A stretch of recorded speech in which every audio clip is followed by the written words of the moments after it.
Welcome back to the Air Crown Crypto channel. Wishing you a happy and healthy start to this nice Wednesday morning over here from a very cold and frigid Helsinki, Finland. Recording this video in the morning, mostly because I'm going to be traveling for most of the rest of this day. And with that in mind, I wanted to do a quickish video right here, kind of covering the top three, or usually the highly requested altcoin assets, let's call them. That being the Solana, AVAX. Solana AVAX. Solana, Luna, and AVAX is what I'm trying to say, right? So let's waste no time. Let's just get into it right now. Starting off with AVAX, actually. We'll do this in alphabetical order, maybe, or maybe not, actually. I'm just looking at the way that my charts shut up here. Anyways, finding a nice low right around the 55. We already hit one of our major downside targets on this one based off the technical breakdown below $90 it was from like 3 weeks ago. So after a major target like that is hit, you know, it's reasonable to be looking for bounces off that level.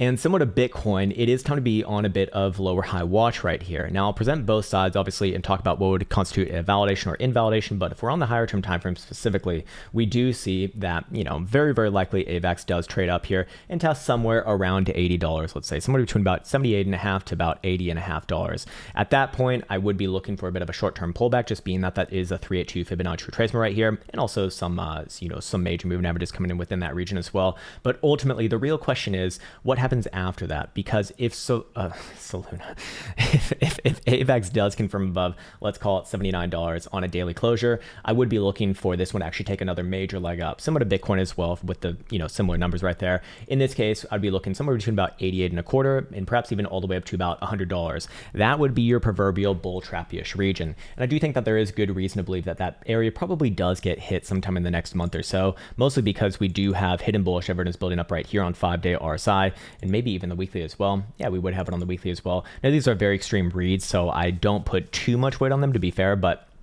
ultimately, with the way that volatility kind of contracted into a low like this, you know, very, very likely to see it kind of bounce back up. And then the real question is, do these names get above their specific areas? For the short term, obviously, similar to Bitcoin, you know, we haven't really seen the breakout just yet. If you're over here on the 4-hour time frame, I would look at this as a validation of a short-term time frame breakout, basically with the closure, just, I mean, ever so slightly above where we're at right now. $73.5 would be the magical number for myself. And then, yes, I would be looking for that next move up at minimum somewhere around, let's just call it $80, and very likely a short-term pullback right there. And then the question is, does AVAX close above there or not? If it does, I look for the next, $10 to $20 move to be met, actually, basically between about $90 and $100. And then the real question is, if you do see that move upon that validation, if you do see any sort of even a daily closure above $100, at that point, I would say that, you know, your correction is very likely over. This one's going to probably trade back up towards prior all-time highs, which is about 130, and probably make new all-time highs from there, with targets up into the, you know, shallow $200 region. Of course, that's very far away. Please understand where these moves get validated and invalidated. In this case, let's talk about downside as well, because that is obviously, you know, relevant within the context of the current trend. And where would I validate that this current low right here is not the low that you might be looking for? It's not. This is not the low that you're looking for. That would be with the daily closure below about $62 in this case. At that point, I would be looking for at minimum another run at around about $51 to $52. I do not think that things would stop there for too long. Eventually, I do believe things would come down to about $40 over a long enough time horizon. And there is good reason to believe that that is, you know, in many ways actually quite likely over a long period of time. So that is why I do mark off the proverbial bull trap-ish regions, because if those areas do reject, probably looking at that something along the lines of in the next few months. But February, you know, should be a bit of a month of reprieve. Not that there is any sort of thing as should, but you get what I'm saying in the sense that this would be the time for a bit of a return in this case. Anyways, move on now to Luna, keeping up with the alphabetical order of this. And again, you know, we hit our major downside target here based off the technical break of about $70. This was 2-3 weeks ago right now. And, you know, after you hit a target like this, you're very likely to bounce. You're also coming off a major moving average right here as well in the 5-day. And it's the exact same setup as we saw on Solana. The relevant numbers in this case for the short term, relatively short term that is, you know, perhaps sometime in the first few weeks of this month of February, would be about $60 to $62 or so. So around there, I would be looking for a validation specifically above 61.25 on a daily closure to initiate and validate the next targets up, somewhere between about $69 to $75.50. That is where the real test would proverbially be, in the sense that if you do see this one start to close above 75.5 or so, above the 618 right here, I'd feel very comfortable and confident saying that, hey, correction's over. We can start to talk about prior all-time highs and probably majorly new all-time highs in the months to come, somewhere between about 150 to 180 or so. Do I think that that's rather likely? Well, right now, no.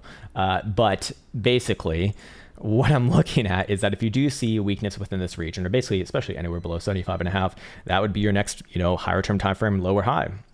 And I'd be looking at another run at the lows and very likely a break to new lows over a long enough time horizon, probably looking at some sort of a move down towards, $30, 30 to 35 would be very, very likely, maybe even lower than that over time. But I don't feel too comfortable or confident speaking about anything more than that. Anyways, going over to the daily right here. Where would I essentially invalidate the short-term setup and imply, that downside move first before any sort of a try higher would be, it's not really too helpful in this case, but basically a daily closure on new lows below about $43.50 or so. Go down here to a 4 hours, it's the same thing. Yeah, it's basically the same thing right now. So don't really have anything more to add on to that. I would call a short-term range resolution to the upside with those next, with a 382 target in mind. Where is that? I'm pretty sure that's a $60 target. Shallow $60 target. That would be validated with a 4 hour closure above about 55.25.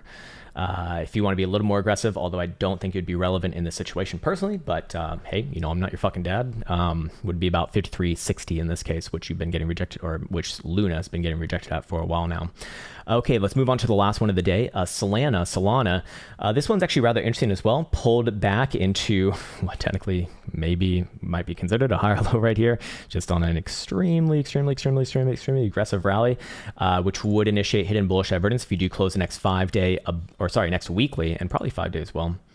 Actually, no, not the next 5 day, but the weekly would do it. The weekly would do it if you do close basically here or higher. Short-term targets up to about 130, maybe even as much as 145 would be initiated. But it's the same setup as we see pretty much across the crypto land, or at least for the last couple names that we've looked at. Be very cautious of any sort of weakness within this region, which wouldn't even be relevant until you actually do close a daily above about 128, that 382 right there. At that point, if you do start to see weakness within that region, you see it turn down and specifically come back down below about 125, then yeah, I'd be looking for this one to do something like that in the following months and be very, very, very, very nasty. Likewise, the other ones, where's your hopium at? Above 169 on a daily closure, I would be looking for this one to retest prior all-time highs and very likely make new all-time highs into the months to come, somewhere around $400 to actually $500 over a long enough time horizon. What would invalidate this, what would validate a short-term move up towards that next target? Actually, in fact, I kind of already have this one going right here. To be fair, does that look right? Could very easily pull back short-term to like $100. That's not an invalidation. Invalidation of short-term bullishness actually is below about 96.25 on a 4 hour closure. But where would I start to invalidate this area right here as not being the low that you're looking for, essentially? That would be below, okay, what is this area? About $86, $87, or let's actually make that $89. I do think that would be relevant on a daily closure. Below there, I'd be looking for the downside to play out first, and long term, this thing could come down just the same way that it came up. Probably next target down somewhere around about $40 to $50, which is a rather big move on a $100 number if that would happen. But for right now, it does look like the market is kind of gearing up for a little bit more of an extension of this bounce. Perhaps over the next few weeks. The question is, do we play out another short-term downside move or not?